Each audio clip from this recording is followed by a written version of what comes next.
गोटे गाँव रे चंपा नाम एक झील रोला। चंपा गुपचुप खाइबा को भारी भल पाउथिला।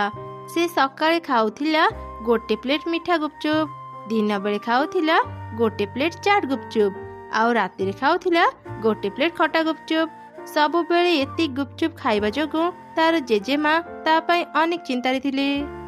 अरे चंपा, सबु बेले गुपचुप खानी तो पेट खराब हेई जिवो। ओहो जेजेमा, मोर किछि हेबनी। मते गुपचुप खाइबा को भारी भल लागे। सब बेले जदि एमिति गुपचुप खाइबा को मना करिबो मु तुम सह कथा हेबिनी। चंपार एपरी कथा सुनी तार जेजेमा ताकू आउ किछि भी कहिलेनी। चंपार बापा माँ नथिले, तार जेजेमा ही तार देखाशुना करुथिले। बापा माँ छेउंड हेबारु चंपार जेजेमा ताकू जमा भी रागु नथिले। से ताकू बहुत गेल्हारे बड़ करथिले। दिने चंपा गुपचुप खाउथिला। सेही समय रे अरे काका, 10 टंका रे कोन जमा 10 टाई गुपचुप देउछ? आउ गोटे दियो, मु तो तुम रेगुलर कस्टमर ना। तू सबुदिन आसु बोली मु तते 10 टंका रे 10टा गुपचुप देउची, नहले तो मु समस्त को 10 टंका रे 5टा गुपचुप दिए। तते आउ गोटे गुपचुप केमिति देबी कहिलु? कोन हेला? मते आउ गोटे गुपचुप देबनी तो? मु कालीठु आउ तम दुकान को आसीबिनी। मते आउ गोटे गुपचुप देबो कि नाही आगो कुह। अच्छा अच्छा हो, मु आउ गोटे गुपचुप देउची। गोटिए गुपचुप पाई एते रागारागी करिबा ठीक नुह, तो पेट खराब हेई जाई पारे। आउ गुपचुप खानी, चाले घर को। मोर पेट केबे भी खराब हेबनी। मु आउ गोटे गुपचुप खाई कि ही जीबी। आ मो पेट कोन हेई जाउची, मो पेट भितरटा। जेजेमा जेजेमा, मो पेट, ओह मो पेट केते काटुची। चंपा, ए चंपा, कौन है तोर? केते थर मना करिची गुपचुप खानी, हेले तू तो मो कथा ही शुणुनु। हारी धर धर, मो चंपा को टिके धर, ताको घरे पहुंचे दियो। ओह केबे जे पेट बथा भल हेबो, भारी बथा करूची। चंपा, एई मेडिसिन ने खाई दे, डाक्तर देइचंती, तो पेट बथा भल हेई जिवो। ना ना, मो मेडिसिन खाइबिनी, मते भारी भोक लागुची। जेजेमा, मते गुपचुप आनी दियो, मु गुपचुप खाइबी। ओह कि कष्ट, मु आउ पारुनी। अत्यधिक गुपचुप खाइबा जोगु सेई दिन ही चंपार मृत्यु हो गला। मृत्यु परे भी तार आत्मा को शांति मिलानी। से पालटी गला गोटे गुपचुप खिया पिसाची।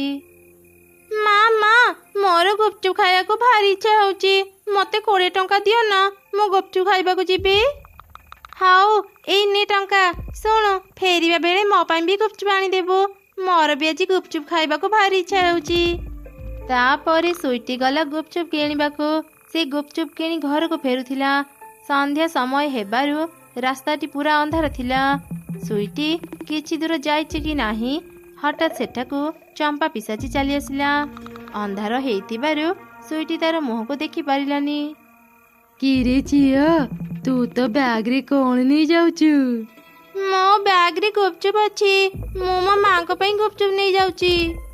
तो माँ मते पठेइचंती, एही अंधार रे गुपचुप नेबा पई तते भारी कष्ट हेउथिबो ना। मते से गुपचुप दे, मु तो घरे पहुंचेई देबी। सुईटी ताको गुपचुप देबो कि नाही चिंता करुथिला। से जेमिति टिके अन्यमनस्क होला, पिसाची शीघ्र तार गुपचुप नहीं चली गला। एमिति देखी तो भयरे सुईटी घर को दौड़िला। मामा, तुमे काको पठेइथिलो कि मो पाखरु गुपचुप आनिबा पई? ना तो, मु काहाको भी पठेनी। कौन हैला कि? माँ जानिच, से बरगछ पाखरे ना गोटे स्त्री लोक मते कहले तुमे मो पाखरु गुपचुप ने पई ताको पठेइच। आउ सी एते शीघ्र मोटो गुपचुप नहीं गले जे मु किछि भी जानि पारिनी। आलो सुईटी रे माँ, तो काहेकि तो झियो को से बरगछ रास्ता रे पठौथिलु? तू कोन जानिनु, चंपा जेबेठो मलाणी आम गाँ रे केते अजब घटना घटुची। केही भी गुपचुप घर को आनी खाई पारु नाहंती। चंपार आत्मा तांकोठु से गुपचुप नहीं जाउची। एमिति सुनी सुईटी आउ तार माँ खूब डरी गले। परदिन सुईटी तार सांग सह मिसी गुपचुप खाइबा को गला। सेते बेले सांग, गुपचुप भारी बढ़िया हेइची ना? सतरी भारी बढ़िया लागुची। ଏଇ ତୁ ମୋ ଗୁପଚୁପ କାହିଁକି ନେଲୁ? ମୁଁ କାହିଁକି ତ ଗୁପଚୁପ ନେବି? ଆରେ ପିଲାମାନେ, ମୁଁ ତମ 2 ଜଣଙ୍କୁ 10ଟା ଲେଖା ଗୁପଚୁପ ଦେଇ ସାରିଲିଣି। ଆଉ ଦେବି କି? 10ଟା କେତେବେଳେ? ତୁମେ ଆମକୁ 5ଟା ହିଁ ଦେଲ। ହଁ, ମତେ ବି 5ଟା ଦେଇଛ। ମୁଁ ବି ଗଣିଛି। ନା ନା, ମୁଁ ଠିକ ଗଣିଛି। ମୁଁ ତୁମ 2 ଜଣଙ୍କୁ 10ଟା ଗୁପଚୁପ ଦେଇଛି। ଏ ଛୁଆ ଗୁଡାଙ୍କୁ ବୋକା ବନେଇବା ଭାରି ସହଜ। ତାଙ୍କର ଗୁପଚୁପ ଖାଇ ମତେ ଭାରି ମଜା ଲାଗୁଛି। ପିଶାଚି ସେମାନଙ୍କୁ ଦେଖି ହସୁଥିଲା। ସେହି ସମୟରେ ଗୋଟେ ତାନ୍ତ୍ରିକ ସେ ରାସ୍ତାରେ ଯାଉଥିଲା। ପିଲାମାନଙ୍କ ପାଟିତୁଣ୍ଡ ଶୁଣି ସେ ତାଙ୍କ ପାଖକୁ ଆସିଲା। କିରେ ପିଲାମାନେ, ଏମିତି ପାଟି କାହିଁକି କରୁଛ? ବୁଢ଼ୀମା, ଦେଖ ନା, ମୁଁ ଏମାନଙ୍କୁ ଗଣି ଗଣି 10ଟା ଲେଖାଏଁ ଗୁପଚୁପ ଦେଇଛି। ହେଲେ ପିଲାଗୁଡ଼ା କହୁଛନ୍ତି ମୁଁ ଏମାନଙ୍କୁ 5ଟା ଗୁପଚୁପ ଦେଇଛି। ଆଚ୍ଛା, ଏମିତି କଥା। ହଉ, ମତେ ବି 10ଟା ଗୁପଚୁପ ଦେଲୁ। ଶୁଣୁ, ଗଣି ଗଣିକି ହିଁ ଦେବୁ। ସେ ଗୁପଚୁପ ବାଲା ତାନ୍ତ୍ରିକ ବୁଢ଼ୀକୁ ଗୁପଚୁପ ଦେଲା। ଯେମିତି ତା ଗୁପଚୁପ ନେବା ପାଇଁ ପିଶାଚି ହାତ ବଢ଼େଇଲା, ତାନ୍ତ୍ରିକ ବୁଢ଼ୀ ତାକୁ ଧରି ପକେଇଲା। ମୁଁ ଜାଣିଥିଲି ଏ କାମ ତୋର। ଅନେକ ଦିନରୁ ତୁ ସମସ୍ତଙ୍କ ଗୁପଚୁପ ଚୋରି କରି ଖାଇ ତାଙ୍କୁ ହଇରାଣ କରୁଛୁ। ସେଥିପାଇଁ ମୁଁ ଆଜି ଏ ବୋତଲ ଧରି ଘରୁ ବାହାରିଥିଲି ତତେ ପାଇଲେ ଏଠି ବନ୍ଦୀ କରି ରଖିବା ପାଇଁ। ଏବେ ତୁ ଆସି ଯାଇଛୁ। ମୁଁ ତତେ ଏବେ ଛାଡ଼ିବିନି। ମୋ ଯାଦୁ ଶକ୍ତିରେ ତତେ ବୋତଲରେ ବନ୍ଦୀ କରି ରଖିବି। ତାପରେ ତାନ୍ତ୍ରିକ ବୁଢ଼ୀ ତା ଯାଦୁ ଶକ୍ତିରେ ପିଶାଚିକୁ ବୋତଲରେ ବନ୍ଦୀ କରି ରଖିଲା। ନା, ମତେ ବୋତଲରେ ବନ୍ଦୀ କରନି। ମତେ ଗୁପଚୁପ ଖାଇବାକୁ ଦିଅ। ମତେ ଛାଡ଼ି ଦିଅ। ମୋର ଭୁଲ ହେଇଗଲା। ମୁଁ ଆଉ କାହାକୁ ବି ହଇରାଣ କରିବିନି। ଏ ଗାଁ ଛାଡ଼ି ଚାଲିଯିବି। ତୁ ସତ କହୁଛୁ? ତୁ ଏ ଗାଁ ଛାଡ଼ି ଚାଲିଯିବୁ? ହଁ, ମତେ ବିଶ୍ୱାସ କର, ମୁଁ ସତ କହୁଛି। ମୁଁ ଏ ଗାଁ ଛାଡ଼ି ଚାଲିଯିବି। ଏମିତି ଶୁଣି ତାନ୍ତ୍ରିକ ତାକୁ ବୋତଲରୁ ବାହାର କରିଦେଲା। ପିଶାଚି ଶୀଘ୍ର ସେ ଜାଗା ଛାଡ଼ି ଚାଲିଗଲା। ସେତେବେଳେ ଗୁପଚୁପ ବାଲା ଚିତ୍କାର କଲା। ଆରେ ଆରେ, ଏ କି ସର୍ବନାଶ! ମୋର ସବୁ ଗୁପଚୁପ ସେ ପିଶାଚି ନେଇଗଲା। ଏବେ ମୁଁ କଣ କରିବି? କଣ ହେଲା? ସେ ପିଶାଚିଟା ଏତେ ଦୁଷ୍ଟ। ମୁଁ ତା ଉପରେ ଦୟାକରି ତାକୁ ଛାଡ଼ିଦେଲା ପରେ ସେ ସବୁ ଗୁପଚୁପ ଚୋରି କରି ନେଇଗଲା। ରହ ରହ ପିଶାଚି, ଆଜି ତତେ ଉଚିତ ଶିକ୍ଷା ଦେଇକି ଛାଡ଼ିବି। ହା ହା ହା, ଆସିଥିଲା ବୁଢ଼ୀ ମତେ ବନ୍ଦୀ କରିବା ପାଇଁ। ମୁଁ ତାକୁ ବୋକା ବନେଇ ସବୁ ଗୁପଚୁପ ନେଇ ଆସିଲି। ଏବେ ମଜା କରି ସାରା ଦିନ ବସି ବସି ଗୁପଚୁପ ଖାଇବି। ସେ ପିଶାଚିକୁ ଏମିତି ଧରି ହେବନି। ତାକୁ ତା ଭାଷାରେ ହିଁ ବୁଝେଇବାକୁ ପଡ଼ିବ। ବୁଢ଼ୀମା, କିଛି କର। ସେ ପିଶାଚି ନହେଲେ ମୋ ବ୍ୟବସାୟ ବନ୍ଦ କରିକି ରହିବ। ତୁ ଚିନ୍ତା କରନି, ମୁଁ ଆଜି ହିଁ ତାକୁ ଧରିବି। ଯାଅ, ଶୀଘ୍ର ଯଜ୍ଞର ବ୍ୟବସ୍ଥା କର। ମୁଁ ମୋ ଯାଦୁରେ ଗୋଟେ ବଡ଼ ଗୁପଚୁପ ବନେଇବି। ପିଶାଚି ତାର ବାସ୍ନାରେ ଆଉ ରହି ନପାରି ଏଠାକୁ ଚାଲି ଆସିବ। ତାପରେ ସମସ୍ତେ ମିଶି ଯଜ୍ଞର ସାମଗ୍ରୀ ନେଇ ଆସିଲେ। ତାନ୍ତ୍ରିକ ବୁଢ଼ୀ ତା ଯାଦୁ ଦେଇ ଏକ ବଡ଼ ଗୁପଚୁପ ବନେଇଲା। ସେଇ ଗୁପଚୁପ ବାସ୍ନାରେ ପିଶାଚି ଆଉ ରହିପାରିଲାନି। ସେ ତୁରନ୍ତ ସେଠାକୁ ଚାଲି ଆସିଲା। ବାବା, କେତେ ବଡ଼ ଗୁପଚୁପ! ଏଇ ଗୁପଚୁପକୁ ଦେଖି ତ ମୋ ଭୋକ ବଢ଼ିଗଲାଣି। ମୁଁ ଏବେ ଏଇ ଗୁପଚୁପକୁ ଖାଇବି।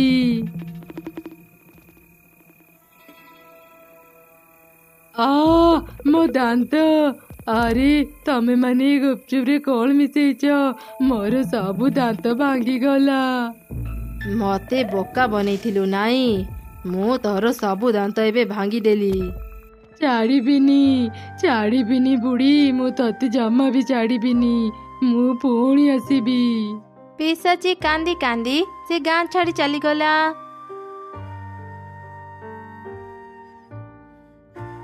ମୁଁ ଏ ପିଶାଚିର ଦାନ୍ତ ଭାଙ୍ଗି ଦେଇଛି। ସେ ଆଉ କେବେ ବି ଗୁପଚୁପ ଖାଇପାରିବନି। ଏବେ ଆଉ ସେ ତମମାନଙ୍କୁ ହଇରାଣ ବି କରିବନି। ଯାଅ, ଏବେ ନିଶ୍ଚିନ୍ତରେ ଘରକୁ ଯାଅ। ସେଦିନ ପରଠାରୁ ପିଶାଚି ଆଉ କେବେ ବି ସେ ଗାଁକୁ ଆସିଲାନି। ସମସ୍ତେ ପିଶାଚି ପାଖରୁ ମୁକ୍ତ ହେଇ ଖୁସିରେ ରହିଲେ।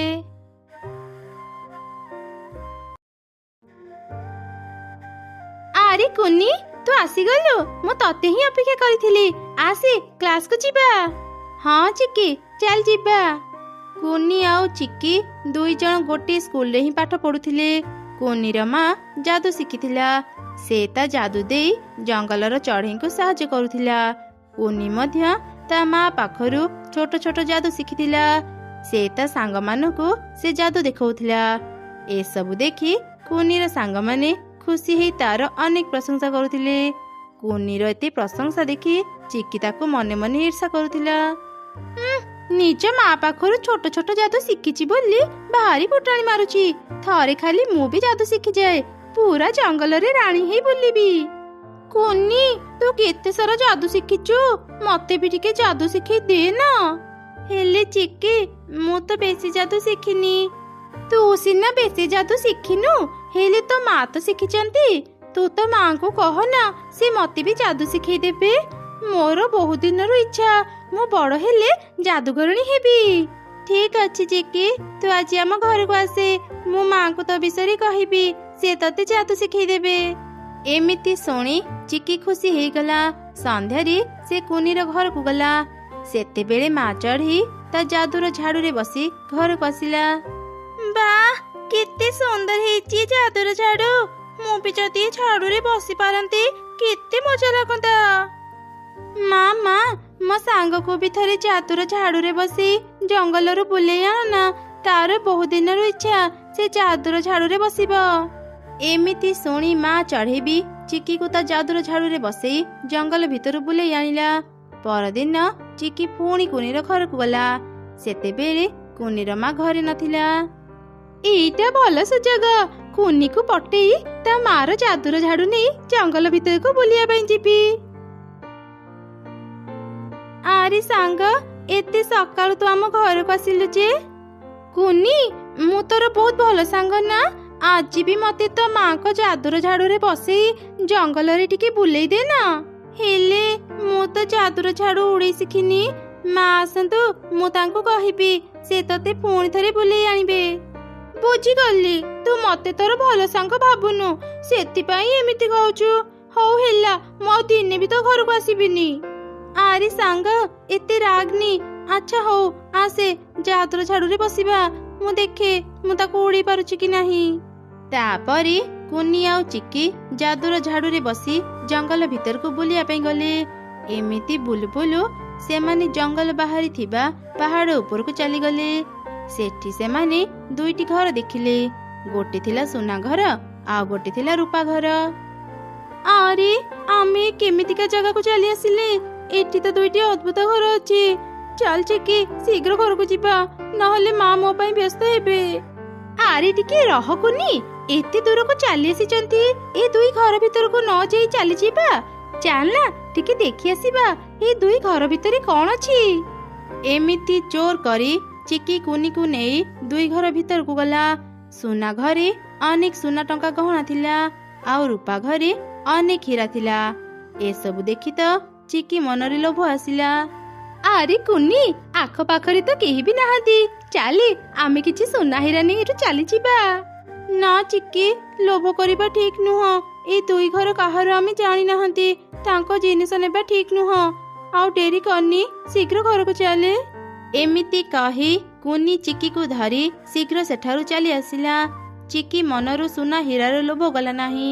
ଦିନେ ସେ ଚୁପ ଚୁପ କୁନିର ଘରକୁ ଗଲା, ଆଉ ତାଙ୍କ ଘରୁ ଯାଦୁର ଝାଡୁ ଚୋରି କରି ଶୀଘ୍ର ପାହାଡ ଉପରକୁ ଗଲା। ଆଉ ସେ ସୁନା ରୂପା ଘରୁ ସୁନା ଟଙ୍କା ଆଉ ହୀରା ଚୋରି କରି ନେଇ ଆସିଲା। ଠିକ ସେହି ସମୟରେ କୁନି ତା ଘରକୁ ଆସିଲା। ତା ମାଙ୍କ ଯାଦୁର ଝାଡୁ ଚିକି ଘରେ ଦେଖି କୁନି ରାଗରେ ଚିକିକୁ ଗୋଟେ ଚାପୁଡା ମାରିଲା। ଚୋର କୋଉଠିକାର? ତୁ ମୋ ମାଙ୍କ ଯାଦୁର ଝାଡୁ ଚୋରି କରି ନେଇ ଆସିଛୁ। ଯାଦୁର ଝାଡୁକୁ ଘରେ ନ ପାଇ ମୋ ମା କେତେ ଚିନ୍ତାରେ ଅଛନ୍ତି ଜାଣିଛୁ? ଦେ ଦେ ମୋ ମାଙ୍କ ଝାଡୁ। ଏମିତି ଶୁଣି ରାଗରେ ଚିକି ବି କୁନିକୁ ମାରିଲା, ଆଉ ତାକୁ ଧକ୍କା ଦେଇ ତଳେ ପକେଇଦେଲା। ତା ଉପରକୁ ସେ ଯାଦୁର ଝାଡୁ ଫିଙ୍ଗି କହିଲା, ଏଇ ନେ ତ ଯାଦୁର ଝାଡୁ। ସାମାନ୍ୟ ଯାଦୁଗରଣୀର ଝିଅ ହେଇ ମତେ ଚାପୁଡା ମାରିବାକୁ ସାହସ କେମିତି କଲୁ? ଯା, ତ ଝାଡୁ ନେଇ ଏଠୁ ପଳା। ଚିକିର ଏପରି କଥା ଶୁଣି କୁନି ମନ ଦୁଃଖରେ ଯାଦୁର ଝାଡୁ ଧରି ଘରକୁ ଚାଲିଗଲା। ସେପଟେ ସେ ଦୁଇ ସୁନା ରୂପା ଘର ଥିଲା ଦୁଇ ରାକ୍ଷସୀ ଭଉଣୀଙ୍କର। ସେମାନେ ଯେତେବେଳେ ନିଜ ଘରକୁ ଫେରିଲେ, ଆରେ କଣ, ମୋ ଘରେ ତ ସୁନା ନାହିଁ, ମୋର ସବୁ ସୁନା କିଏ ନେଲା? ମୋ ଘରକୁ ଆସେ, ଦେଖିବା ମୋ ଘରେ ହୀରା ଅଛି କି ନାହିଁ। ଆରେ କ'ଣ ମୋ ଘରେ ବି ହୀରା ନାହିଁ? ଛାଡ଼ିବିନି, ମୁଁ ତାକୁ ଛାଡ଼ିବିନି। ଯିଏ ମୋ ଘରୁ ହୀରା ଚୋରି କରିଛି ମୁଁ ତାକୁ ଜମା ବି ଛାଡ଼ିବିନି। ତାପରେ ସେ ଦୁଇ ରାକ୍ଷସୀ ତାଙ୍କ ଯାଦୁର ଆଇନାରେ ଦେଖିଲେ ଚିକି ତାଙ୍କ ଘରୁ ସୁନା ହୀରା ଚୋରି କରିଛି। ରାଗରେ ସେ ଦୁଇ ଜଣ ଚିକି ପାଖକୁ ଗଲେ। ନିଜ ଘରେ ଏପରି ଭୟଙ୍କର ଦୁଇ ରାକ୍ଷସୀଙ୍କୁ ଦେଖି ଚିକି ତ ଖୁବ୍ ଡରିଗଲା। ଏଇ ଝିଅ, ତୋର ସାହସ କେମିତି ହେଲା ଆମ ଘରୁ ସୁନା ହୀରା ଚୋରି କରିବା ପାଇଁ? ନା ନା, ତମେ ମାନେ ଭୁଲ ଭାବୁଛ, ମୁଁ ତ ଚୋରି କରିନି। ଜମା ମିଛ କହନି, ଆମେ ସବୁ ଜାଣିଛୁ। ତୁ ଆମର ସୁନା ରୂପା ଘରେ ପଶି ଆମର ସବୁ ସୁନା ହୀରା ଚୋରି କରି ନେଇ ଆସିଛୁ। ନା ନା, ମୁଁ ଚୋରି କରିନି। ମୋ ସାଙ୍ଗ କୁନି ଚୋରି କରିଛି। ସେ ନା ଯାଦୁ ଜାଣିଛି। ସେ ତା ଯାଦୁର ଝାଡୁରେ ବସି ତୁମ ଘରର ସବୁ ସୁନା ହୀରା ଚୋରି କରି ଆଣିଛି। ମୁଁ ତାକୁ କେତେ ମନା କଲି, ହେଲେ ସେ ମୋ କଥା ଶୁଣିଲାନି। ଯାଅ ଯାଅ, ତା ଘରକୁ ଯାଇ ତାକୁ ଶୀଘ୍ର ଧର। ଆମକୁ ବୋକା ବନେଇବା ଏତେ ସହଜ ଭାବୁଛୁ? ଆମେ ତୋ ଭଳି ଲୋଭୀଙ୍କୁ ଧରିବା ପାଇଁ ହିଁ ଆମ ଘର ଭିତରେ ଆମେ ସୁନା ହୀରା ରଖିଥାଉ, ଯେମିତି ତୋ ଭଳି ଲୋଭୀମାନେ ସେ ସୁନା ହୀରା ଚୋରି କରିବେ ଆଉ ଆମେ ତାଙ୍କୁ ବନ୍ଦୀ କରି ସାରା ଜୀବନ ଆମ ପାଖରେ ରଖିବୁ। ଏମିତି ସେ ଦୁଇ ରାକ୍ଷସୀ ଚିକିକୁ ବନ୍ଦୀ କରି ନିଜ ସାଙ୍ଗରେ ନେଇଗଲେ। ସେମାନେ ତାକୁ ସୁନା ଘରେ ବନ୍ଦୀ କରି ରଖିଲେ। ଦିନେ କୁନି ଆଉ ତାର ମା ଏକ କାମରେ ସେ ପାହାଡ଼ ରାସ୍ତା ଦେଇ ଯାଉଥିଲେ। ହଠାତ୍ ସେମାନେ ସୁନା ଘରୁ କାନ୍ଦିବାର ସ୍ୱର ଶୁଣିଲେ। ମା ମା, ଏମିତି ଲାଗୁଛି ମୋ ସାଙ୍ଗ ଚିକି କାନ୍ଦୁଛି। ସେ ନିଶ୍ଚୟ ବିପଦରେ ପଡ଼ିଛି। ଚାଲ ନା ମା, ଏ ସୁନା ଘର ଭିତରକୁ ଯିବା। ଯେମିତି କୁନି ଆଉ ତାର ମା ସୁନା ଘର ଭିତରକୁ ଯିବା ପାଇଁ ଚେଷ୍ଟା କଲେ, ହଠାତ୍ ସେ ଦୁଇ ରାକ୍ଷସୀ ଭଉଣୀ ତାଙ୍କ ସାମ୍ନାକୁ ଚାଲି ଆସିଲେ। ଏଇ ତମେ ମାନେ କିଏ? ଆମ ଘର ଭିତରକୁ କାହିଁକି ଯାଉଛ? ଏଇ ସୁନା ଘରୁ ମୁଁ ମୋ ସାଙ୍ଗର କାନ୍ଦିବାର ସ୍ୱର ଶୁଣିଲି। ସେଇ ଭିତରେ ଥିବ, ଆମେ ତାକୁ ଆଣିବା ପାଇଁ ଯାଉଥିଲୁ।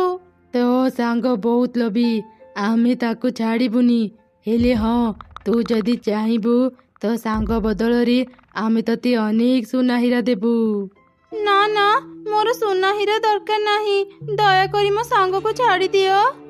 ଆଚ୍ଛା ହଉ, ତୁ ସେ ହୀରା ଘରକୁ ଯା, ତୋ ସାଙ୍ଗ ସେଇଠି ଅଛି। ତାପରେ ମା ଚଢ଼େଇ ଆଉ କୁନି ସେ ହୀରା ଘରକୁ ଗଲେ। ହେଲେ ସେଠି ଚିକି ନଥିଲା। ସେଠି ଅନେକ ହୀରା ଥିଲେ ବି କୁନି ଲୋଭ ନ କରି ତା ସାଙ୍ଗକୁ ହିଁ ଖୋଜୁଥିଲା। ଏମିତି ଦେଖି ଦୁଇ ରାକ୍ଷସୀ ଭଉଣୀ ପୁଣି ତା ପାଖକୁ ଆସିଲେ। ସତରେ କୁନି, ତୁ ବହୁତ ଭଲ। ତୋ ମନରେ ଟିକେ ବି ଲୋଭ ନାହିଁ। ତୋ ଭଲ ଗୁଣ ପାଇଁ ଆଜି ଆମେ ତୋ ସାଙ୍ଗକୁ ଛାଡ଼ି ଦେଉଛୁ। ଦେଖିଲୁ ଲୋଭୀ ଝିଅ, ତୁ ଯା ନାଁରେ ମିଛ କହୁଥିଲୁ, ସେ ହିଁ ତତେ ରକ୍ଷା କରିବା ପାଇଁ ଏଠାକୁ ଆସିଲା। ଆଜି ତାରି ପାଇଁ ଆମେ ତତେ ଛାଡ଼ି ଦେଉଛୁ। ହେଲେ ଆଉ ଦିନେ ଯଦି ଲୋଭ କରିବୁ ଆମେ ତତେ ଛାଡ଼ିବୁନି। ଏସବୁ ଜାଣି ଚିକି ନିଜ ଭୁଲ ବୁଝିପାରିଲା। ତାପରେ ସେ କୁନି ଆଉ ତାର ମା ସହ ଯାଦୁର ଝାଡୁରେ ବସି ଘରକୁ ଆସିଲା। ସେ ନିଜ ଭୁଲ ପାଇଁ କୁନି ପାଖରେ କ୍ଷମା ମାଗିଲା। କୁନି ବି ତାକୁ କ୍ଷମା କରିଦେଲା। ସେମାନେ ପୁଣି ଥରେ ପୂର୍ବ ଭଳି ସାଙ୍ଗ ହେଇଗଲେ ଆଉ ମିଳିମିଶି ଖୁସିରେ ରହିଲେ।